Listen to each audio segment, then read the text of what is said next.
Hey, if you want access to the transcript, the show notes, and the links talked about as part of this episode, you can head to Seven, so the word all spelled out, SEVEN health.com/347.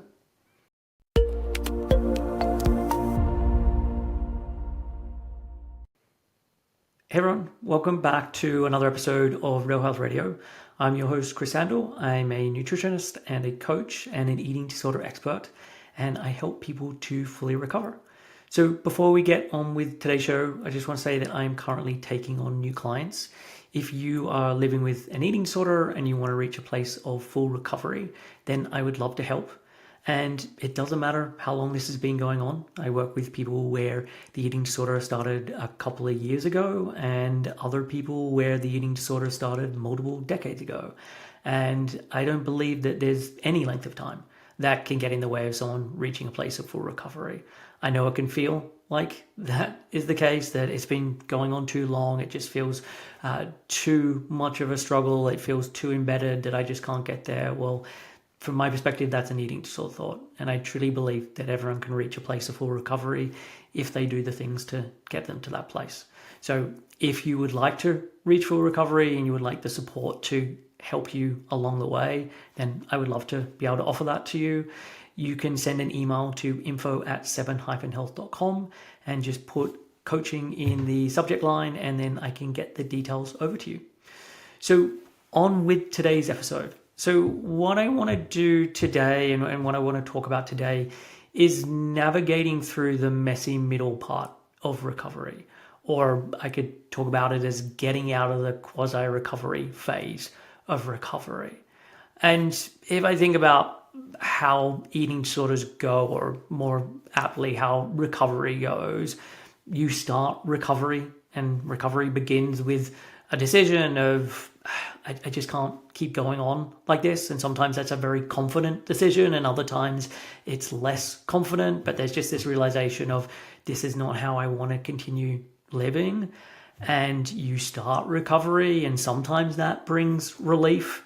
So the weight of all the secrecy around this, or the constant control, it's just been really weighing on you, and it feels like, oh, that's now starting to lift, and there's this flicker of hope, or there's more curiosity, or there's this feeling of like, I'm finally doing something, and there can be this relief that happens. But for others, there's no relief. It feels like I've been backed into a corner, and maybe you've had injury after injury or illness after illness, or it just feels like I just can't do this anymore. I don't really want to do recovery, but I feel like my hands are tied and I just have to do it. But for whatever reason, recovery has started.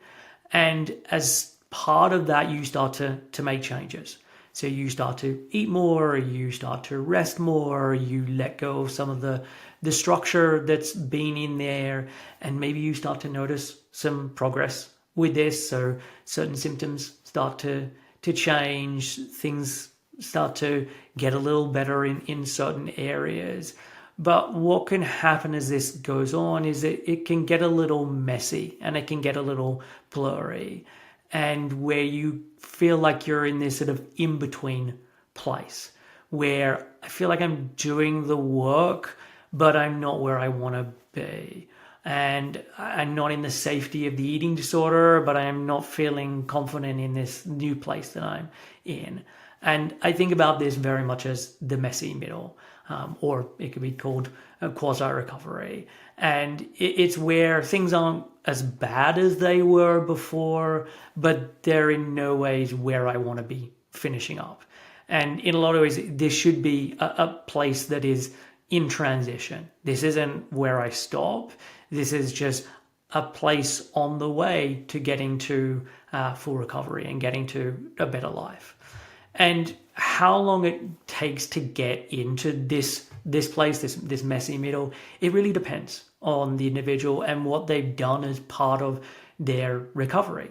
So for some people, it could be a matter of months, and someone finds themselves in this place because they have really ripped the Band-Aid off. They've really increased their eating. They've put a complete stop on their exercise. They've really dove headfirst into recovery. And so within a matter of months, there's been a lot of changes, and they then find themselves in this place.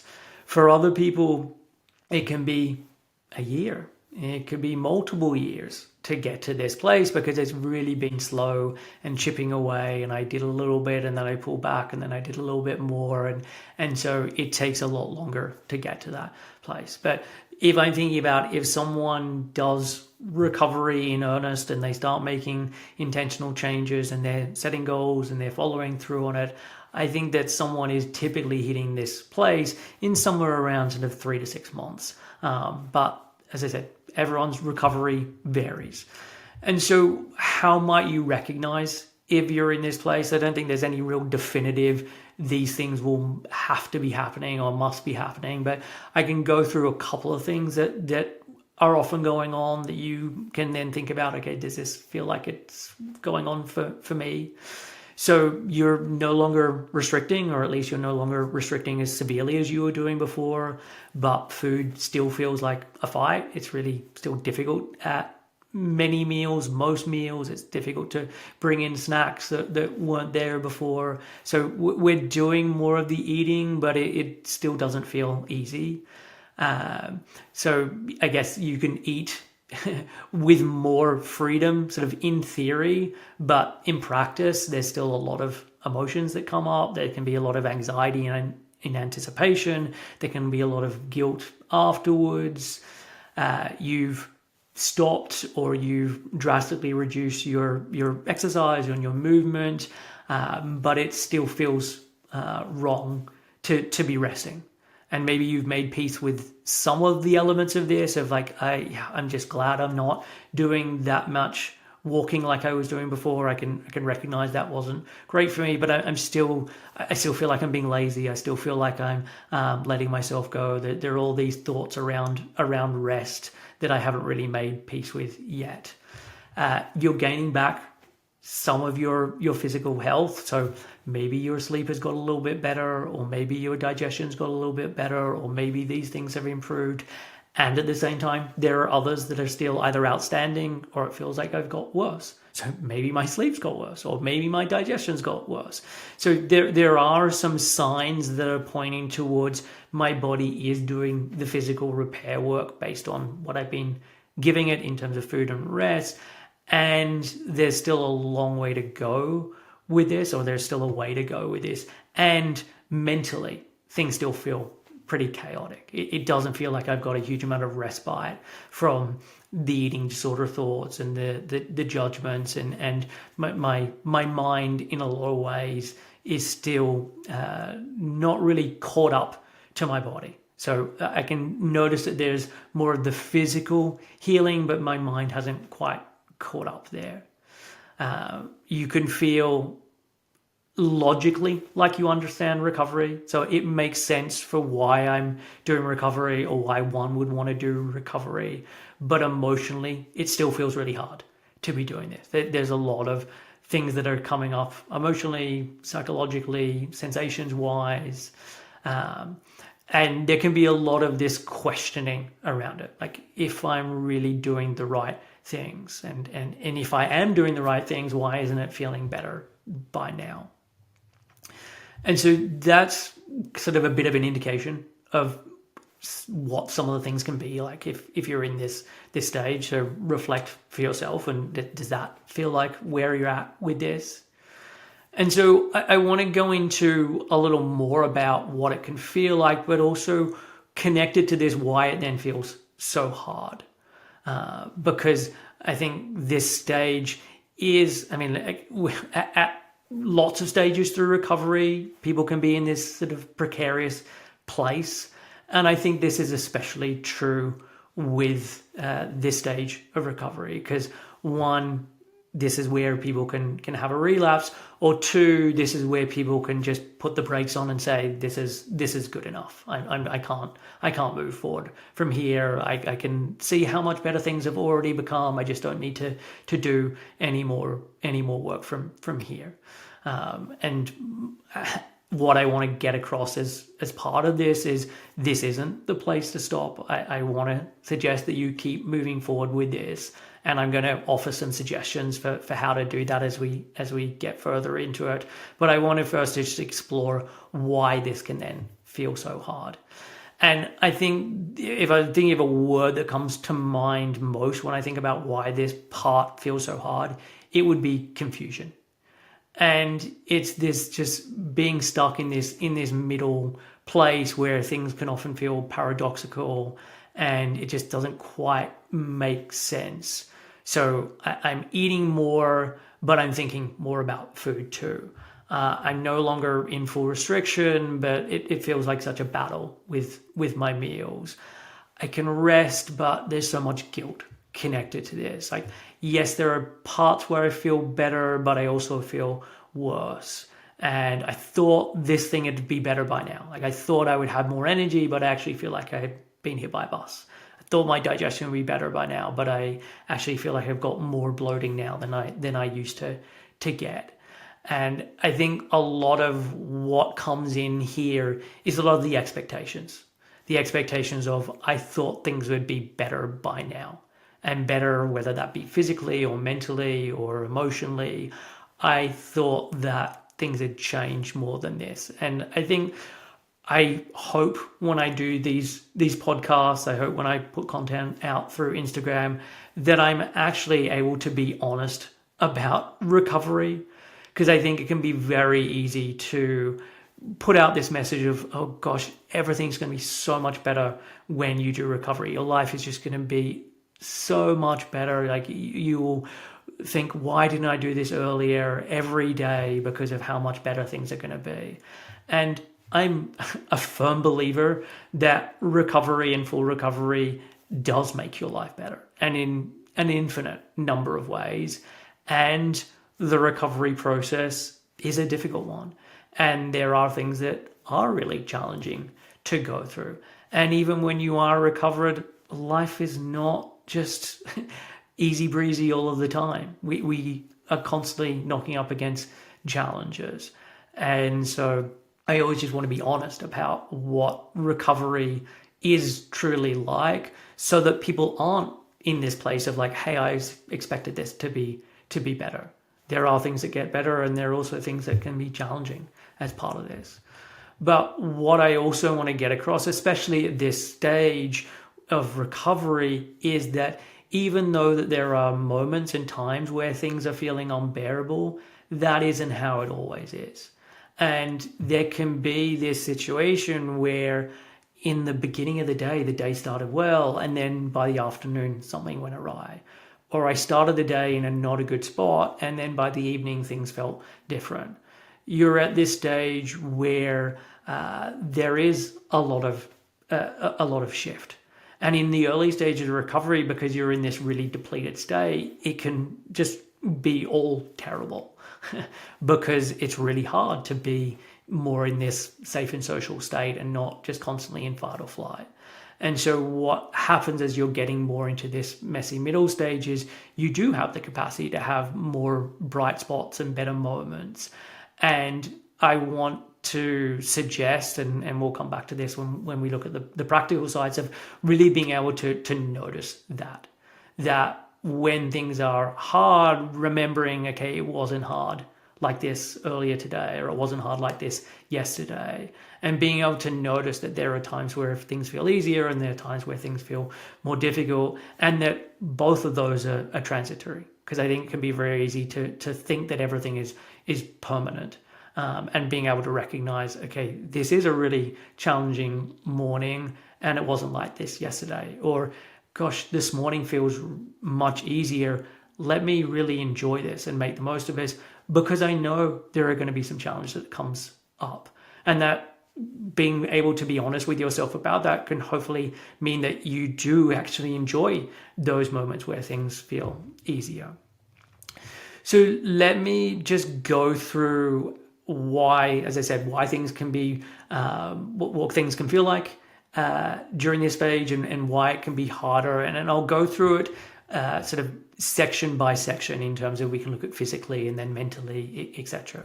So from a physical perspective, your body at this stage is doing so much of the repair work to get you back to a proper place of health and to be getting things to be working as they should be. And by going through that process, or while going through that process, there are lots of things that can then come up that aren't always necessarily pleasant.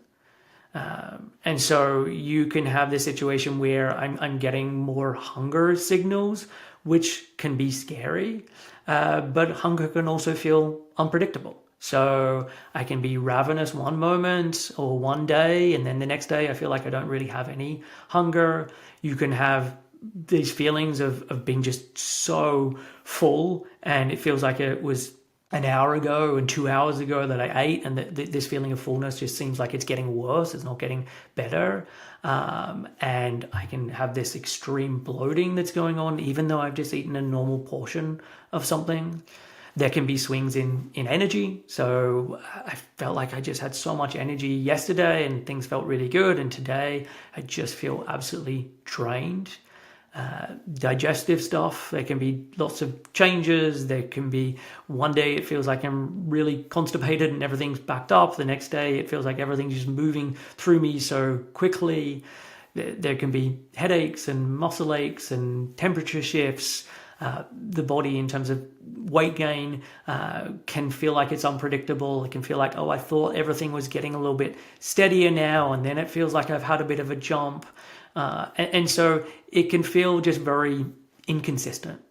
And this isn't just about the food piece. There can be so many aspects of life that then impact on this. So there can be the stress, there can be hormones, there can be sleep that play into it all.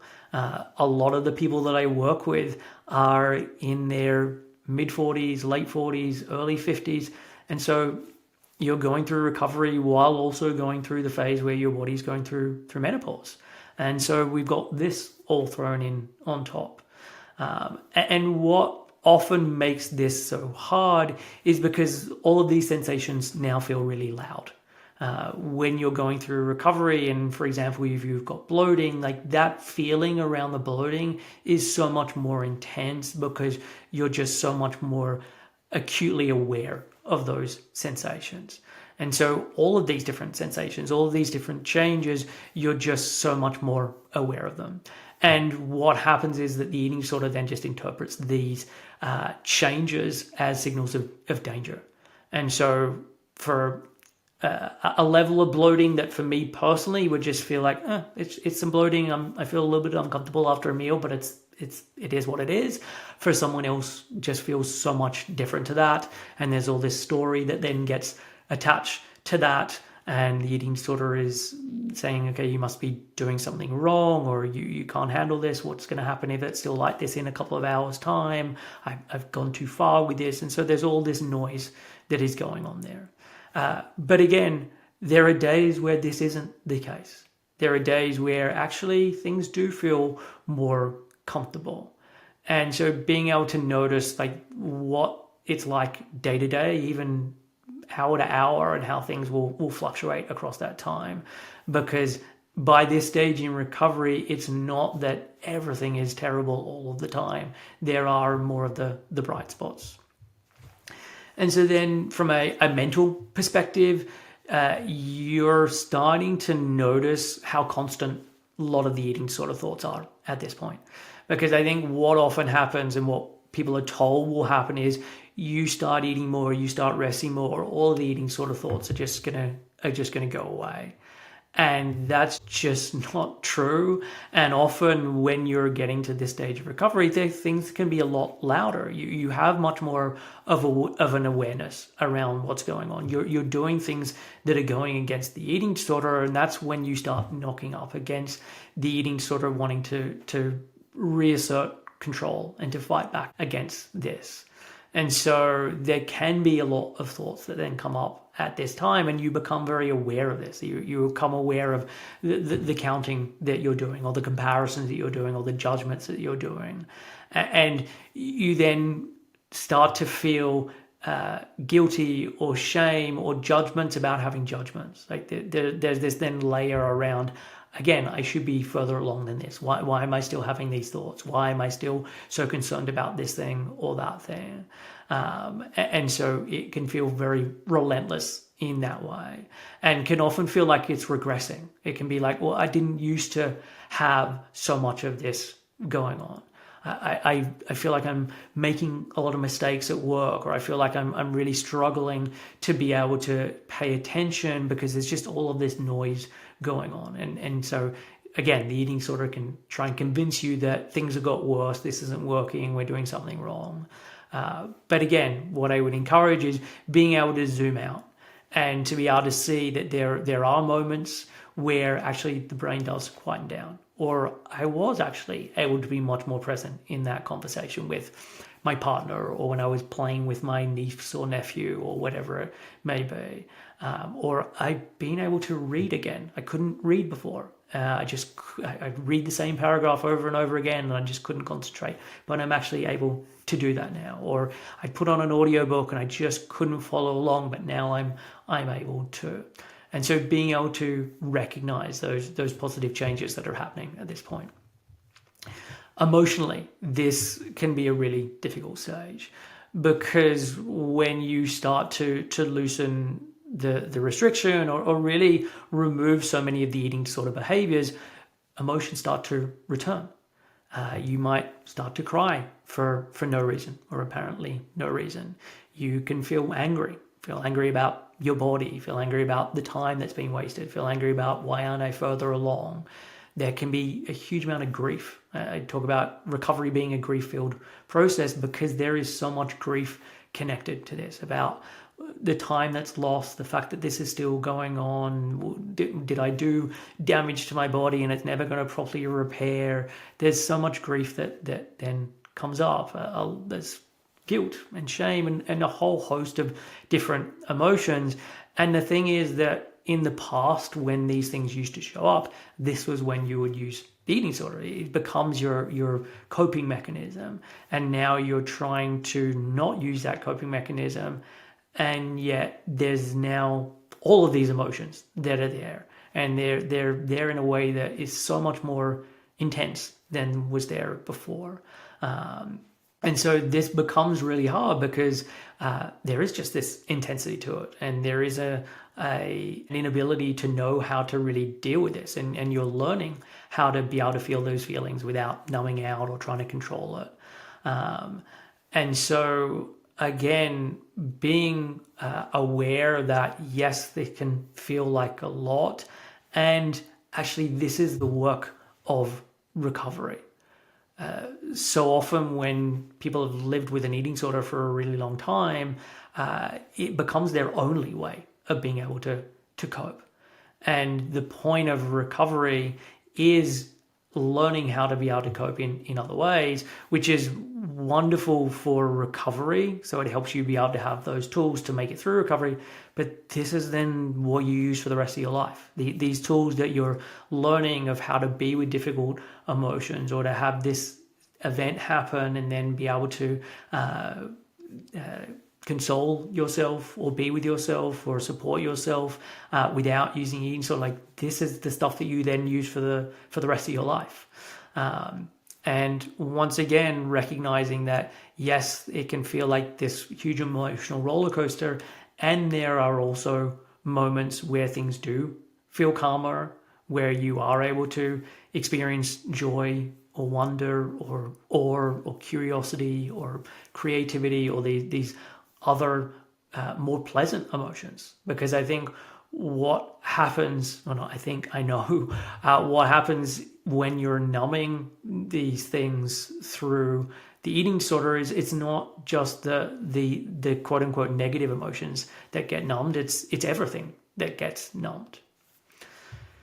The next piece is identity and belonging. And the eating disorder, the longer it goes on, it sort of shapes who you are. It shapes your routine, your relationships, your sense of safety. It becomes this thing of how you think about yourself. And letting go of that can feel like losing a part of yourself. It can feel very discombobulating because there was this thing that I used to feel very tethered to. Even if I could notice all of the pain and the collateral damage that it was causing, it would allow me to at least feel familiar. And that familiarity was the thing that was so helpful. And so now if I'm letting go of this, who am I without this? How do I spend my time?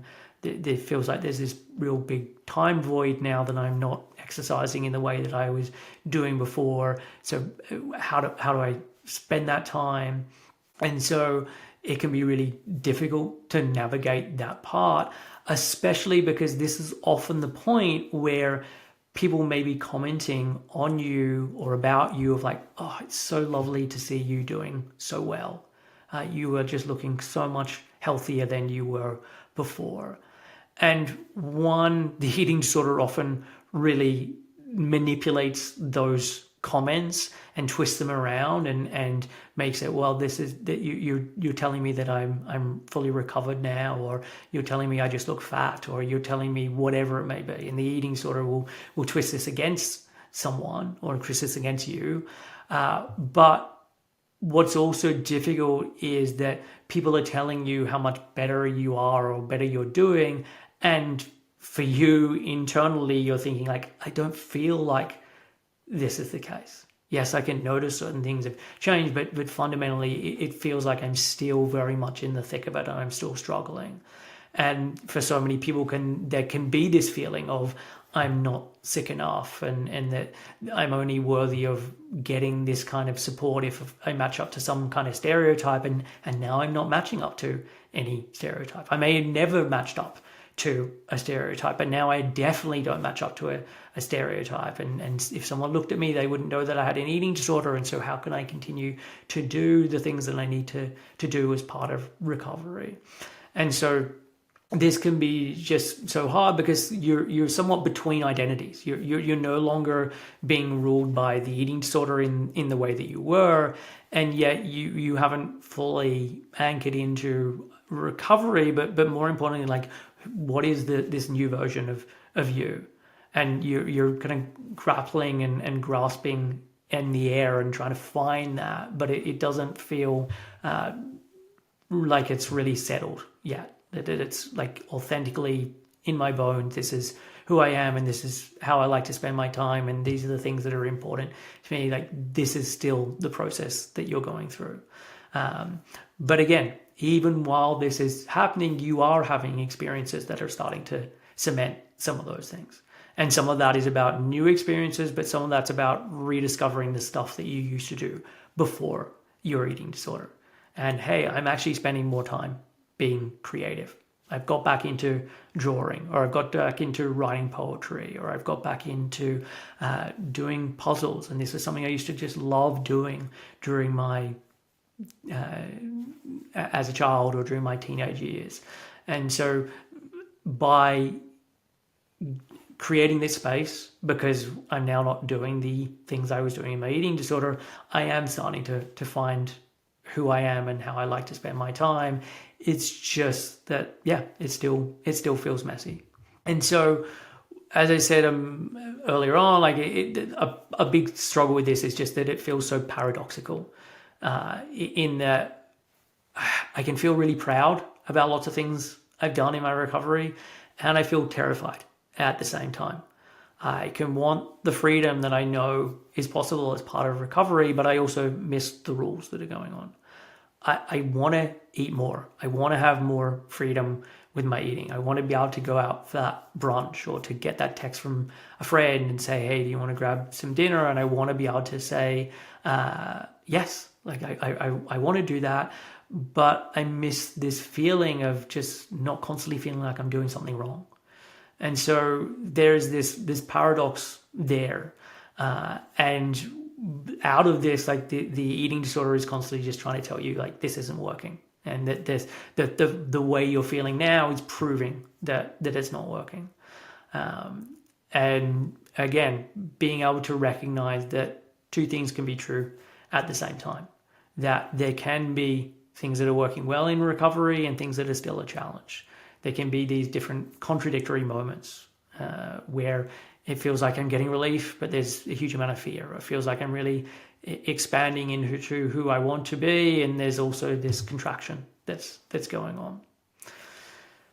And so that is why it can be so hard to be in this place, because it, in a lot of ways, can feel like recovery is not quite living up to what I imagined it would be at this point. I thought it would be better by now, and it's not. And I feel like I don't want to go back, and I don't think it would be useful to go back, but I don't know what is the right step here. And so I want to go through then how to navigate your way through this messy middle phase, and what are some of the tools or some of the things that can be helpful, and some of the things that I work on with clients connected to this. And when I think about where people go awry at this stage, so where people get to this messy middle stage and then things don't go so well, what I've seen over and over again is there's a pretty predictable pattern with it. And what happens is that something occurs during this phase where, intentionally or not, they get back into a lower energy state. And this could be that they've taken a new job at this stage, or their current job has just become a lot busier. Maybe someone got made redundant and now they're having to do extra work.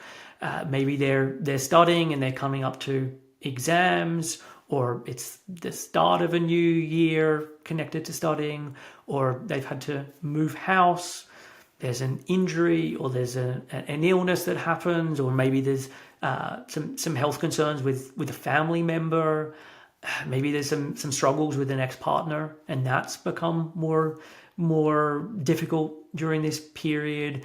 Maybe there's a change of season, and we're heading into summer, and that has an impact. But there is something that occurs that means that someone gets back into a lower energy state, that their meals have started to shrink a little bit, or some snacks have started to get missed, or the exercise creeps back in, or just like I'm doing a lot more low grade movement. We moved house and there was so many boxes that I had to unpack as part of this, or all of this stress, it just started to really impact on my appetite, and I just wasn't noticing I was hungry, or I was just getting more nauseous, and so it was more difficult to eat.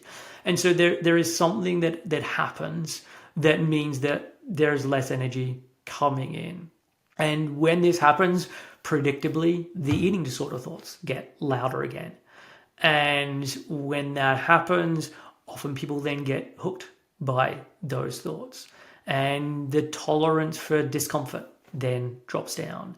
And there's more anxiety going on. There's more rigidity that starts to come in. There's more hopelessness that starts to come up in terms of I've lost all my progress, or why is this so hard again? And with the changes, unfortunately, with the eating disorder, something that is a new change that is pro for recovery takes a lot longer to become a new norm. But once I start to miss a snack or start to increase my exercise, that becomes a new norm much more quickly. And so someone can be in a situation where I know I was having that bigger lunch 3 weeks ago, or I know I was having that snack 2 weeks ago, but I haven't been doing it, and now it feels so monumental to do it. And I'm now buying into what the eating disorder is saying, where if it already feels hard enough just doing this, it will be just so much harder if I then do this other thing and I bring in that extra food.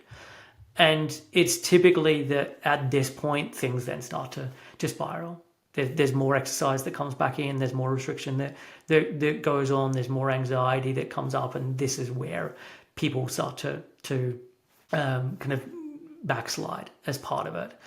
And what unfortunately happens at this point is the narrative that gets created around this, rather than recognizing the reason that this thing slipped was because I got into this lower energy state.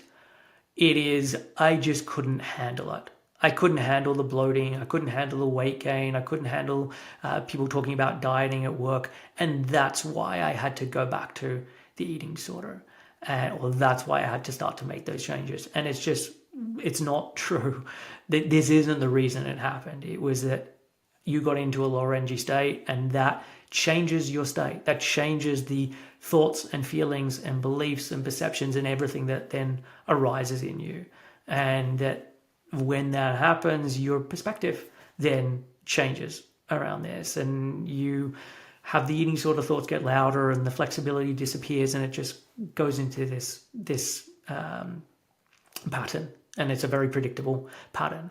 And I'm mentioning it because I want, if this is happening, or this has happened in the past, to recognize it wasn't because of all of the stories that I'm telling myself connected to this. It was that I got into a lower energy state first, and then there was this pattern that happened because of that. So obviously I want people to stay out of this. So if you're noticing this is happening, okay, the first most important thing is like, I need to do something to address this energy state. I need to be more intentional about bringing more food in. I need to be resting again. I need to put my focus back on this place in the same way as it was in the early stages of recovery. Maybe I need to go back to the meal plan that I was eating earlier in recovery, but I really need to cement those actions that are then going to really support me getting out of that hole or that lower energy state that I'm in. So that if that's happening, that's the way to deal with it. But if you're just in the messy middle phase, you haven't found that things are regressing, the way to get through it. So I've got some suggestions with this. So one, and this is very much about managing expectations, is expect discomfort and don't make it mean something. Like, discomfort does not mean that you're doing something wrong. It just is. It's meant to be going on. As I said, there's physical changes that are going on. There are emotional changes that are happening so that more emotions are coming online. It's meant to be uncomfortable at this point. And if you're then doing the challenges that are required as part of recovery, so I am having those fear foods, or I am starting to have a bigger portion at my lunch, or I am starting to make this change and that change, like, the discomfort is meant to be there. It's not that, oh, I've been doing this for so long, it should have disappeared by now. You're at a stage where it's meant to be there. And so being able to manage that expectation, and just reminding yourself of, like, this is what it feels like to do recovery right now. This is what it's meant to feel like to do recovery right now. I'm not doing something wrong. This is how it should be. The second one is to zoom out and to really notice the patterns that are going on, not just what it feels like in that very specific moment. Because as I've said, going through this already, you can have different experiences depending on the day or depending on the meal. So you could have one meal that feels impossible and then the next one feels fine. Or you can have one day where you're like, oh, the body hatred is so strong, and then another day where it just feels much more neutral, or there's not the same intensity to it. And being able to recognize that those really painful, excruciating moments, they don't define you. They aren't a predictor of how it's going to be forever. And so being able to remember, hey, this is temporary.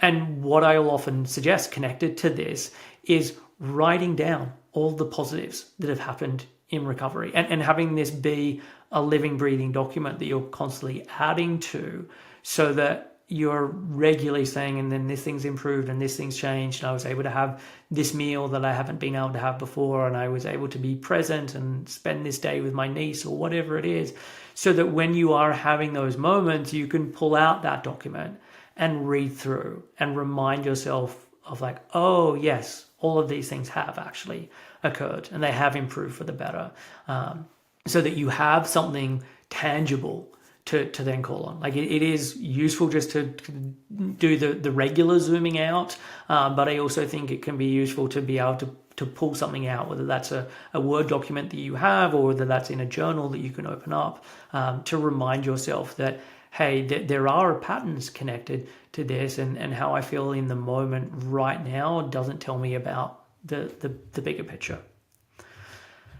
The next one is really connecting with your values and not your fears. And the eating disorder will always sort of really speak to that fear of like, you'll lose control, you'll regret this, what have you done? Like all of these kind of fear-based things. But really, when I think of recovery, this is connected to your values. What do you want to have your life look like? What is genuinely important to you? And I do think as people are getting further along in recovery, they're able to tap in much more to what their values are. And this is work that I do with clients. We go through different exercises connected to this so that they have this in advance. And so when there are moments of that fear taking over or it feels really difficult, they can ask the question of, oh, what matters to me most right now? Or if I say that my value is integrity, what does a person who values integrity do in a moment like this? Or if I say I value my role as a mother and being a role model for my kids as that mother, what would someone like that do in this moment? And so really tapping into those values as a reminder of this is how I want to act. I don't want to act from a place of fear. And doing that doesn't take away any of the fears. You can still have the guilt, or you can still have the anxiety, or you can still have all of these fears and emotions that are coming up, and you realize I can have those things and I'm still going to take the action that is in alignment with my values. Using tools in the moment. This is a big piece that I focus on with clients, is getting them used to using tools. And I go through lots of different tools with people, and people find which ones work for them, but finding things that you can dependably rely on, that you use on a regular basis so that they do become a lot more automatic. And the focus with this, and this is always where I start, is use these tools outside of the really difficult moments. Because if the only time you're ever trying to do journaling is when you're like a 10 out of 10 panic state, it's never going to work for you, because it will just feel so unnatural to do that, because that's the only time you're doing it, and there's already this panic that's going on. So it's having these tools that you're actually using as part of your day-to-day that you also then call on in these times where it's difficult. I remember someone talking about the idea of I go to group when things are going well, so I know how to go to group when things aren't going so well. And I think they were talking about it from a NA or AA perspective, but I think it's a really useful thing to remember of like, I need to practice these things when they're on the easier end of things, so that when it's on the harder end of things, I know how to do it. And this could be things like journaling. It could be different tools to help you stay in the present moment. I use a thing called dropping anchor or expansion to help people in the moment. There's the rain meditation and a lot of the meditations from Tara Brach that can be very helpful. There's a whole host of different things. What's most important is that you have some that you use and that you are able to remind yourself to pull out in these moments.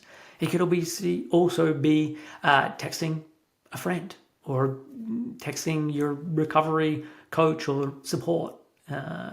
It could be also getting good at being able to name these things. So actually I'm noticing I'm feeling really scared right now. And I'm noticing there are these emotions that are coming up, and I'm noticing that there are these sensations within my body. And so being able to, again, stay in that present moment and be able to name what is going on, as opposed to instantly feeling like I've got to change this, I've got to stop this, I've got all this resistance to this thing. The next one is to let recovery be imperfect.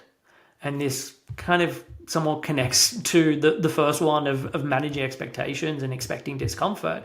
But you're going to have better days and you're going to have worse days. You're going to have times where, I did everything that I was meant to as part of my goals. And there are times where, life got lifey and things got in the way.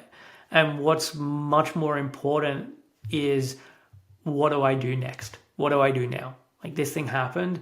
How do I make the change to get back on the horse or get back in the way that I was doing things yesterday when I did manage to do all the goals that I'd set out to do.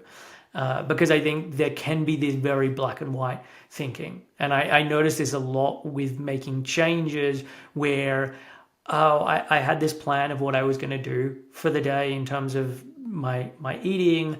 And my first meal, I didn't do it exactly as I said on the plan. And so I was like, oh, screw it. We'll pick this up again tomorrow. I'm just going to go back to what I was always doing. And so part of this letting go of imperfection is getting out of the black and white thinking that is so common with eating disorders, and recognizing like, okay, breakfast didn't go as I planned. That doesn't mean we have to scrap the whole day. It means that, cool, now I need to focus on what's most important for helping the snack go to plan. The next one is staying connected. I think what can often happen is that when things get hard, there can be a lot of isolation. And I recognize this with clients as well.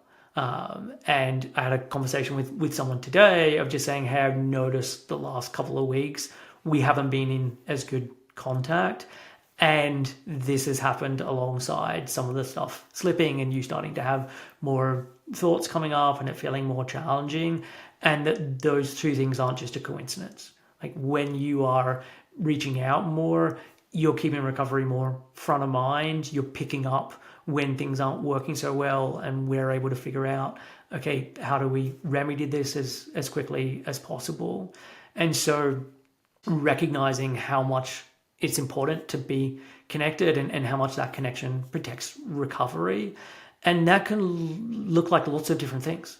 It can be sharing with others as part of the way that I work with people. There's a group component and there's a group area. So it can be them posting in the group and talking about a struggle or saying, hey, I'm dealing with this thing. How have other people been able to manage this? It could be coming to group calls. We have group coaching calls.